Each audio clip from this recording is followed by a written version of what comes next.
무대 위에서 쓰러진 그날 저는 조국을 배신했습니다. 평양 국립교향악단 수석 바이올리니스트.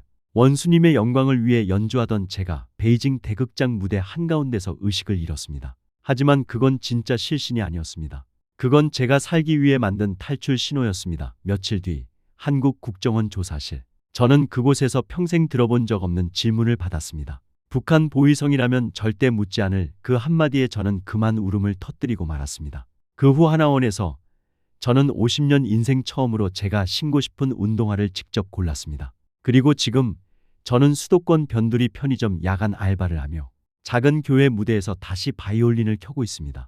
함경도 탄광마을 소년이 평양의 별이 되었다가 다시 서울 변두리 원룸으로 떨어진 이야기. 박수 뒤에 숨은 두 개의 명단과 가족을 볼모로 잡힌 채 살아야 했던 영웅의 진실. 그리고 연주에 도중 쓰러진 척하며 목숨을 걸었던 그날의 모든 것을 지금부터 제 이야기로 들려드리겠습니다. 저는 11살까지 바이올린이 뭔지도 몰랐습니다. 함경도 깊은 산골, 탄광마을에서 태어난 저에게 음악이란 건 라디오에서 나오는 혁명가요가 전부였습니다. 아버지는 갱도에서 석탄을 캤고 어머니는 배급소에서 강냉이죽을 타오셨습니다. 제 꿈이요. 그냥 아버지처럼 광부가 되는 거였습니다. 그게 우리 집안이 먹고 사는 유일한 방법이었으니까요. 그날은 군 예술선전대가 우리 마을에 온 날이었습니다. 광부들 사기 진작을 위한 위문 공연이었죠. 광장에 모인 사람들 사이에서 저는 처음으로 현악기 소리를 들었습니다. 바이올린이었습니다. 그 소리가 제 심장을 건드리는 순간 저는 알았습니다. 저건 제가 평생 해야 할 일이라는 거요. 공연이 끝나고 저는 무작정 악단 트럭을 쫓아갔습니다. 저도 저거 배우고 싶습니다. 예술선전대 대위님이 저를 보더니 웃으셨습니다. 얘야, 평양음악무용대학에 가야 배울 수 있는데 내가 무슨 돈으로? 맞는 말이었습니다. 우리 집에는 기차 삭도 없었으니까요. 하지만 마을 사람들이 움직였습니다. 광부 아저씨들이 쌀 한 홉씩을 모아주셨습니다. 이 녀석은 우리 마을에서 나갈 애다. 그렇게 모은 쌀을 팔아서 저는 평양행 기차표를 샀습니다. 합격 통지서가 온 날 저는 평생 처음으로 새 옷을 입었습니다. 그런데 그날 밤 아버지가 갱도 사고로 돌아가셨다는 소식이 왔습니다. 저는 그 길로 평양으로 올라갔습니다. 뒤돌아보면 안 된다는 걸 알았습니다. 아버지의 마지막 말씀이 귓가에 맴돌았습니다. 내가 이 집안을 일으켜야 한다. 그 말을 지키기 위해서라도 저는 무대 위에서 최고가 되어야 했습니다. 하지만 그때는 몰랐습니다. 무대 위의 박수가 때로는 감옥보다 더 무서운 것이라는 거요. 평양음악무용대학을 수석으로 졸업했고 26세 국립교향악단 수석 바이올리니스트가 됐습니다. 제 인생 최고의 순간이었죠. 만수대예술극장에서 열린 신년음악회 1000명의 관객 앞에서 차이콥스키를 연주했습니다. 박수가 터져 나왔습니다. 하지만 저는 그 박수 소리보다 객석 맨 뒤 어둠 속에 서 있는 사람들의 눈빛을 먼저 봤습니다. 연주가 끝나면 항상 두 개의 명단이 돌았습니다. 하나는 공훈배우 추천 명단. 이건 누구나 들어가고 싶어하는 명단이었습니다. 원수님께 직접 보고되고 특별 배급을 받고 평양 중심부 아파트를 받는 명단. 하지만 또 하나의 명단이 있었습니다. 사상 검토 대상 명단. 이 명단에 이름이 오르면 일주일 안에 당신은 지방으로 사라지거나 탄광으로 내려가게 됩니다. 제 옆보면대에 앉았던 첼로 주자 김동무. 실력이 좋았고 성실했습니다.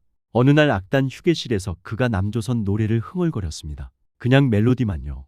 가사도 모르고요. 누군가 그걸 보고 했습니다.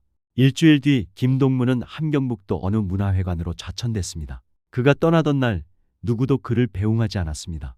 무서웠기 때문입니다. 저는 무대에 서기 전마다 늘 이렇게 생각했습니다. 오늘 내 연주는 어느 명단에 오를까? 손이 떨렸습니다.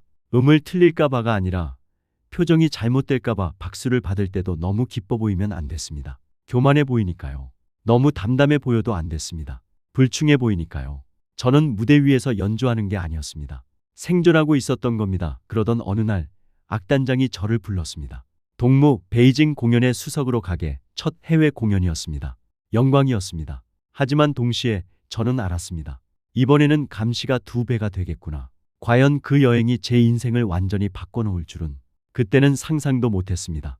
베이징 공항에 내렸을 때 저희는 20명이었습니다. 단원 15명, 수행원 3명, 그리고 보위성 요원 2명, 공항에서 호텔까지 가는 버스 안에서도 우리는 2명씩 짝을 지어 앉아야 했습니다. 창밖을 보는 것도 조심스러웠습니다. 너무 신기한 듯이 보면 동요된 것 아니냐는 의심을 받을까 봐요. 호텔에 도착했습니다. 방은 2명이 한 방을 썼고 복도 끝방에는 수행원이 묵었습니다. 밤 11시 이후엔 방 밖 출입이 금지였습니다. 첫날 밤 룸메이트가 먼저 잠들었습니다. 저는 잠이 안 와서 리모컨을 만지작거렸습니다. 그리고 실수로 채널을 돌렸습니다. 화면에 한글이 떴습니다. 남조선 방송이었습니다. 심장이 멎는 줄 알았습니다. 얼른 끄려다가 그만 멈췄습니다. 화면 속에서는 우리말을 쓰는 사람들이 웃고 떠들며 밥을 먹고 있었습니다. 예능 프로그램이었습니다. 평범한 사람들이 카메라 앞에서 농담을 하고 아무렇지 않게 정치인 흉내를 내며 웃고 있었습니다. 뉴스로 채널이 바뀌었습니다. 앵커가 정부의 정책에 대한 비판 여론이 커지고 있습니다라고 말했습니다. 저는 귀를 의심했습니다. 방송에서 정부를 비판한다고요?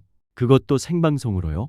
그게 가능한 나라가 있다고요? 다음날 공연 리허설 때 조선족 통역이 물을 건네주며 작게 속삭였습니다. 선생님, 여기서는 마음만 먹으면 방법이 아주 없는 건 아닙니다. 저는 화들짝 놀라 주위를 둘러봤습니다. 복도 저 끝에서 보이성 요원이 담배를 피우며 이쪽을 보고 있었습니다. 저는 고개를 저으며 자리를 피했습니다. 하지만 그 말은 제 머릿속에 박혔습니다. 마음만 먹으면 공연은 성공적이었습니다. 베이징 인민대회당이 기립박수로 가득 찼습니다. 그런데 이상했습니다. 평양에서 봤던 박수와는 뭔가 달랐습니다. 여긴 진짜 음악을 들어주는 박수 같았습니다. 의무가 아닌 감동에서 나오는 박수요. 평양으로 돌아가는 비행기 안에서 저는 창밖을 봤습니다. 하늘 위에서 보는 국경은 그냥 구름일 뿐이었습니다. 선이 보이지 않았습니다. 그런데 저는 곧 그 보이지 않는 선 안쪽으로 다시 갇히게 되는 거였습니다. 그때는 몰랐습니다. 그 한마디, 그 하룻밤의 텔레비전이 제 인생을 완전히 바꿀 줄은요. 평양에 돌아온 다음 날 저는 보이성에 출두하라는 연락을 받았습니다. 해외 공연 사후 검토라는 명목이었습니다. 작은 방에 앉아서 사흘 동안 같은 질문을 수십 번 반복해서 들었습니다. 베이징에서 누구를 만났나? 호텔에서 뭘 했나? 이상한 생각이 들지 않았나? 저는 거짓말을 해야 했습니다. 텔레비전을 봤다는 말은 절대 할 수 없었습니다. 조선족 통역의 말도 절대 꺼낼 수 없었습니다. 충성의 마음으로 잘 다녀왔습니다만 되풀이했습니다. 사흘째 되는 날 담당자가 서류에 도장을 찍으며 말했습니다. 동물은 모범적인 예술이냐. 다음 달에도 해외 공연이 잡혔으니 잘 준비하게. 집에 돌아왔을 때 TV에서 저를 봤습니다. 조선중앙텔레비전 뉴스였습니다. 당과 수령님께 충성을 다하는 예술인 동무들이 중국에서도 우리 제도의 우월성을 떨쳤습니다. 얼굴이 클로즈업 됐습니다. 아내가 자랑스러워했습니다. 하지만 저는 속이 뒤틀렸습니다. 저녁을 먹다가 8살 아들이 물었습니다. 아빠, 우리도 언젠가 남쪽 사람들처럼 마음대로 여행 갈 수 있어요? 는 숟가락을 떨어뜨릴 뻔했습니다. 무슨 소리야? 어디서 그런 말을 들었어? 아들이 고개를 숙였습니다. 그냥 궁금해서요. 그날 밤 저는 잠을 못 잤습니다. 제 아들이 저와 같은 삶을 살게 될 거였습니다. 무대 위에서 웃지만 실은 감시당하는 삶, 박수받지만 명단을 두려워하는 삶, 그리고 언젠가 제 아들도 저처럼 외국 도시의 호텔에서 리모컨을 만지작거리다가 그때 저처럼 가슴이 찢어질까요? 한 달 뒤 고향에서 전화가 왔습니다. 어머니가 쓰러지셨다고 했습니다. 영양실조였습니다. 제가 평양에서 영웅예술인으로 선전되는 동안 제 어머니는 강냉이죽도 제대로 못 드시고 계셨던 겁니다. 저는 그날 결심했습니다. 혼자 잘 먹고 잘 살자고 도망치는 게 아니었습니다. 언젠가 이 사람들을 데리러 올 수 있는 방법을 만들어야겠다고 생각했습니다. 그러려면 먼저 제가 나가야 했습니다. 두 번째 베이징 공연이 잡혔습니다. 이번엔 달랐습니다. 저는 무대 배치도를 외웠습니다. 비상구 위치, 경호원 동선, 조명이 꺼지는 타이밍까지 머릿속에 그렸습니다. 리허설 때 화장실 가는 척 뒷무대 구석구석을 확인했습니다. 작업복이 걸린 창고, 직원 출입구, CCTV가 없는 계단을 찾아냈습니다. 공연 당일 앙코르 곡은 반갑습니다였습니다. 단원들과 함께 무대 위에 섰습니다. 객석이 어둠 속에서 반짝였습니다. 저는 화를 들었습니다. 그리고 일부러 세 마디째에서 음을 틀렸습니다. 다시 켜려고 했지만 손이 떨리는 척했습니다. 옆 단원이 저를 봤습니다. 저는 이마를 짚고 비틀거렸습니다. 무대 위에서 쓰러졌습니다. 바닥이 차가웠습니다. 객석에서 비명이 들렸습니다. 조명이 흔들렸습니다. 누군가 저를 일으키려 했습니다. 의사, 의료진 목소리가 뒤엉켰습니다. 저는 눈을 반쯤 뜨고 무대 뒤편 비상구를 확인했습니다. 의료진이 들것을 가져왔습니다. 경호원들이 객석을 정리하느라 정신이 없었습니다. 들것에 실려 뒷무대로 옮겨졌습니다. 복도, 의무실로 가는 길, 그 순간을 기다렸습니다. 담요 밑에서 옷을 벗었습니다. 안에 미리 입어둔 얇은 속옷만 남기고요. 의무실 문 앞에서 갑자기 일어나 뛰었습니다. 뒤에서 고함이 들렸습니다. 저 새끼 어디가? 창고로 들어가 작업복을 낚아챘습니다. 재킷을 뒤집어 쓰고 모자를 눌러 썼습니다. 직원 출입구 쪽 계단으로 뛰었습니다. 심장이 터질 것 같았습니다. 아래층 주차장으로 내려갔습니다. 트럭 운전사들이 담배를 피우고 있었습니다. 저는 자연스럽게 그들 사이를 지나쳐 밖으로 나왔습니다. 베이징 밤거리였습니다. 네온 사인이 눈을 찔렀습니다. 저는 골목으로 뛰었습니다. 다리가 후들거렸습니다. 약속한 장소는 3km 떨어진 한국 식당 뒷골목이었습니다. 조선족 브로커가 기다리고 있을 거였습니다. 저는 걸었습니다. 뒤를 돌아봤습니다. 누가 쫓아오는 것 같았습니다. 아무도 없었습니다. 하지만 제 심장은 계속 두 명을 쫓고 있었습니다. 보희성 요원과 제가 버리고 온 가족을요. 골목 끝에서 브로커가 손을 흔들었습니다. 저는 그의 차에 올라탔습니다. 차가 출발했습니다. 베이징 불빛이 점점 멀어졌습니다. 저는 창밖을 보며 생각했습니다. 이제 돌아갈 수 없구나. 그리고 마침내 21일 뒤 제가 발을 디딘 곳은 제가 한 번도 상상해 본 적 없는 한국 땅이었습니다. 인천공항에 내렸을 때 저는 또 조사받으러 끌려가는 줄 알았습니다. 검은 옷 입은 사람들이 저를 차에 태웠습니다. 차 안에서 아무 말도 하지 않았습니다. 창밖으로 고속도로가 지나갔습니다. 불빛이 많았습니다. 평양보다 훨씬 밝았습니다. 저는 두려웠습니다. 여기도 보희성 같은 곳이겠지. 또 신문당하겠지. 국정원 조사 시설에 도착했습니다. 작은 방에 들어갔습니다. 책상 하나, 의자 2개, 녹음기가 놓여 있었습니다. 저는 의자에 앉아서 주먹을 꽉 쥐었습니다. 준비하고 있었습니다. 고함, 협박, 가족 이야기가 나올 거라고요. 문이 열리고 조사관이 들어왔습니다. 40대쯤 돼 보이는 남자였습니다. 그가 제 앞에 앉더니 첫 마디가 이거였습니다. 먼 길 오셨습니다. 우선 따뜻한 것부터 드시죠. 탁자 위에 커피와 빵을 놓았습니다. 저는 멍하니 그걸 바라봤습니다. 드세요. 일단 몸부터 추스르셔야죠. 저는 그 말에 울컥했습니다. 보일성이었다면 절대 나오지 않을 말이었습니다. 그들은 늘 이렇게 시작했습니다. 동무, 무슨 짓을 한 거야? 하지만 이 사람은 따뜻한 것부터 드시죠라고 했습니다. 저는 커피를 마시며 손을 떨었습니다. 조사는 철저했습니다. 거짓말 탐지기를 했습니다. 과거 행적을 하나하나 확인했습니다. 제가 북한에서 한 일, 만난 사람, 보희성과의 관계를 다 물었습니다. 며칠이 걸렸습니다. 하지만 단 한 번도 고함을 지르거나 책상을 치거나 가족을 협박하지 않았습니다. 그저 조용히 물었습니다. 이해가 가지 않으니 다시 한번 설명해 주시겠어요? 일주일째 되던 날 조사관이 말했습니다. 이제 거의 끝났습니다. 곧 하나원으로 가시게 됩니다. 조사실을 나가는데 한쪽 구석에 피아노가 있었습니다. 낡았지만 관리가 잘 된 피아노였습니다. 제가 그걸 보자 조사관이 말했습니다. 선생님 서류 보니까 음악 하셨더라고요. 나중에 국민으로 등록되시면 어디서든 연주하실 수 있습니다. 남의 눈치 보지 않고요. 저는 그 자리에서 울었습니다. 남자가 50이 다 돼서 낯선 사람 앞에서 엉엉 울었습니다. 조사관이 어깨를 두드렸습니다. 울지 마세요. 여긴 선생님 나라입니다. 하나원에 입소했습니다. 경기도 어느 산골짜기였습니다. 담장이 있었지만 북한의 울타리와는 달랐습니다. 안전을 위한 거지 감시를 위한 게 아니었습니다. 방은 4인 1실이었습니다. 룸메이트는 전부 저처럼 넘어온 사람들이었습니다. 나이도 출신도 다 달랐지만 다들 같은 눈빛을 하고 있었습니다. 여긴 진짜 다른가 하는 눈빛. 첫날 교육 담당자가 말했습니다. 여러분은 이제 대한민국 국민으로 보호받습니다. 여기서 12주 동안 한국 사회 적응에 필요한 걸 배우실 겁니다. 시장경제, 은행, 휴대폰, 인터넷, 취업, 전부 다요. 저는 공책을 펴고 필기했습니다. 모든 게 낯설었습니다. 신용카드가 뭔지, 대출이 뭔지, 최저시급이 뭔지 하나도 몰랐습니다. 어느 날 체육관에서 옷과 신발을 나눠줬습니다. 긴 테이블 위에 운동화가 수십 켤레 놓여 있었습니다. 담당자가 말했습니다. 편한 거 고르세요. 저는 그 말에 멈췄습니다. 고르라고요? 제가요? 북한에서는 배급받는 겁니다. 정해진 걸 받는 거죠. 그런데 여기서는 제가 골라도 된다고요? 저는 운동화를 하나하나 만져봤습니다. 검은색, 흰색, 회색. 어떤 건 끈이 있고 어떤 건 찍찍이었습니다. 손이 떨렸습니다. 50년 인생에서 처음으로 제가 신고 싶은 신발을 제가 고르고 있었습니다. 결국 저는 검은색 운동화를 집었습니다. 신어봤습니다. 딱 맞았습니다. 담당자가 웃으며 말했습니다. 잘 어울리시네요. 저는 그날 밤 침대에 누워서 그 운동화를 한참 봤습니다. 그냥 운동화 한 켤레였습니다.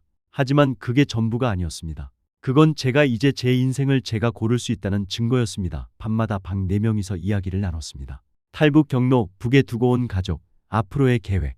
누구는 울었고 누구는 웃었습니다. 저는 생각했습니다. 나만 도망쳐 온 게 아니구나. 이렇게 많은 사람이 여기 있구나. 마지막 교육날 사회복지사가 말했습니다.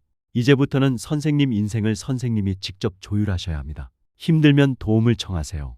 혼자가 아닙니다. 저는 고개를 끄덕였습니다. 조율. 바이올린을 조율하듯이 제 인생도 조율하는 거구나. 하나원을 나와서 저는 수도권 변두리의 원룸을 얻었습니다.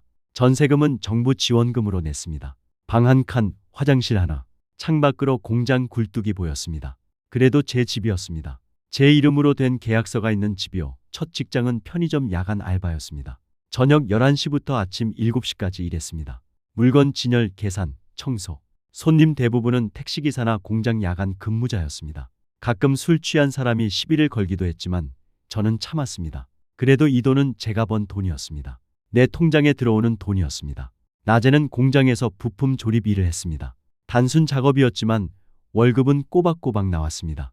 통장 잔고가 조금씩 늘어나는 걸 보면서 저는 뿌듯했습니다.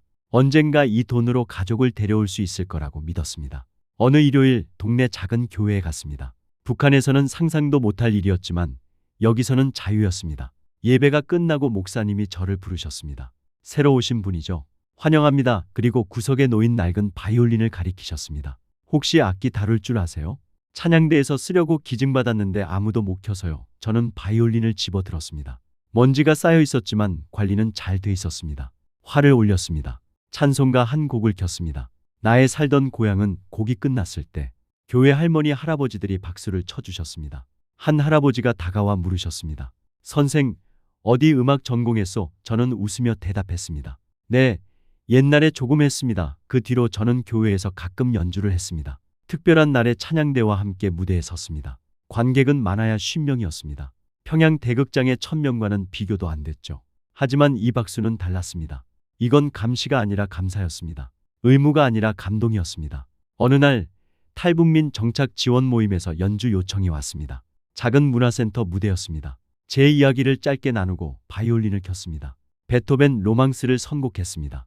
연주가 끝나고 한 젊은이가 다가와 악수를 청했습니다. 선생님 같은 분이 오셔서 정말 다행입니다. 감사합니다. 저는 그날 깨달았습니다. 이제 저는 국가의 악기가 아니라 가족을 위해 조율하는 가장이라는 걸요. 무대 위의 영웅이 아니라 편의점에서 라면을 파는 평범한 사람이 된 거였습니다. 그리고 그게 더 행복했습니다. 지금도 저는 매일 밤 원룸 창가에 서서 하늘을 봅니다. 북쪽을 향해 기도합니다. 조금만 기다리세요. 제가 꼭 모시러 가겠습니다. 제 통장에는 아직 100만 원밖에 없습니다. 하지만 매달 조금씩 늘고 있습니다. 그게 희망입니다. 여러분이라면 가족을 두고 저처럼 결심하실 수 있었을까요? 무대 위의 박수와 자유 중 무엇을 선택하셨을까요? 이 이야기가 마음에 와 닿으셨다면 다음에 들려드릴 또 다른 탈북자의 사연도 함께 들어주시면 좋겠습니다. 우리는 모두 누군가의 용기를 기다리고 있으니까요. 긴 이야기 들어주셔서 고맙습니다.